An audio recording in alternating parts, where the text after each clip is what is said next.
ગઈ તારીખ 27/5/2024ના રોજ કતારગામ પોલીસ સ્ટેશનની હદ વિસ્તારમાં લલિતા ચોકડી પાસે એક અજાણ્યા ઈસમ સાથે મારામારીનો બનાવ બનેલો હોવાની પોલીસ સ્ટેશન ખાતે સ્મીમેર હોસ્પિટલથી જાણ થતાં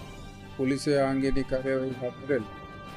આ મારામારીમાં ઈજા પામનાર અજાણ્યો ઈસમ કે જે સ્મીમેર હોસ્પિટલમાં સારવાર દરમિયાન મરણ ગયેલ તેની પોલીસે ગણતરીના કલાકોમાં ઓળખ પ્રસ્થાપિત કરી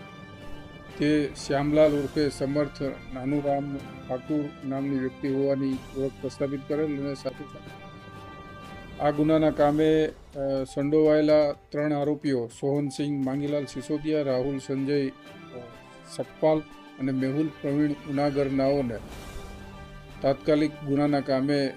ધરપકડ કરી આગળની કાર્યવાહી હાથ ધરેલ છે. આ કામનો બનાવ છે એ બનાવની જગ્યાએ બેસવા બાબતેની સામાન્ય બાબતમાંથી ઉપસ્થિત થયેલ જે અંગે મારામારી દરમિયાન આ કામના આરોપીઓએ ભોગ બનનારને ભીખ મૂકીનો માર મારતા એ પડી જતા એને હેમરેજિક ઇજાઓ થતાં એનું મૃત્યુ નિપજેલ હતું. તેથી પોલીસે IPC કલમ 302 હેઠળ ગુનો રજીસ્ટર કરી આગળની કાર્યવાહી હાથ ધરી છે.